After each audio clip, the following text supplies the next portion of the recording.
Hey everyone, welcome back. Ready to dive into something really fascinating. Always. I love our deep dives. What are we looking at today? Well, today we're going to explore the idea that art is like a mirror reflecting society. Okay, I like where this is going. Yeah, so we're going to be looking at how major art movements, things like the Renaissance, Impressionism, even Surrealism, how these movements reflect the world that they came from. That's a really interesting concept. So it's like these art movements aren't just about a new painting style or something. Exactly. It's deeper than that. Like, these movements often pop up alongside huge changes in society, like shifts in technology or politics. Right, right. It's like art becomes a way to express what people are experiencing during those big changes.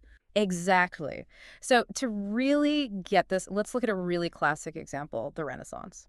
Now, this was a time when everyone was rediscovering ancient Greek and Roman culture, right? Yeah. It was a huge period of intellectual and artistic like rebirth. All these new ideas were popping up everywhere. Exactly. And all that excitement about like human potential, and knowledge, it's all expressed so clearly in Renaissance art. Oh, absolutely. You can practically feel the energy and the new ideas when you look at that art.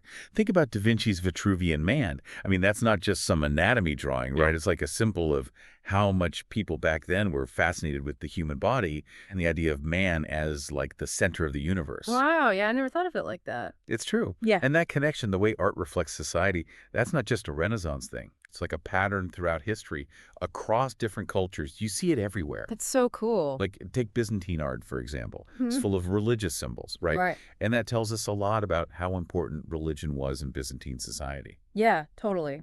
It's really amazing how art gives us a window into the past, showing us what people believed and valued. So I want to hear from you, our listeners.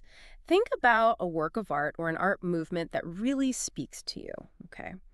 Now, while you're thinking about it, I want you to imagine what was happening in the world when that art was being created. What was going on in society back then? What historical events might have influenced the artist? It's amazing to think about how those events might be reflected in the art itself.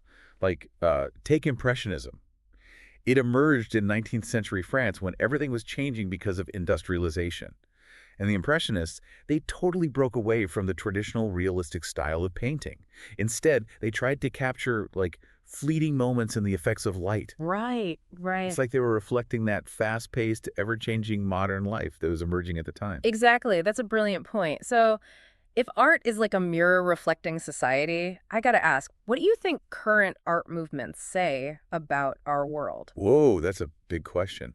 But I think it's safe to say that art is still reflecting our world even today.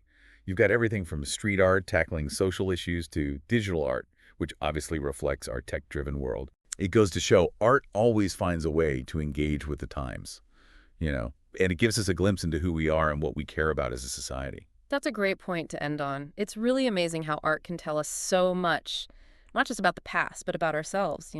Definitely. Well, on that note, this has been another deep dive. We'll see you next time. Bye, everyone.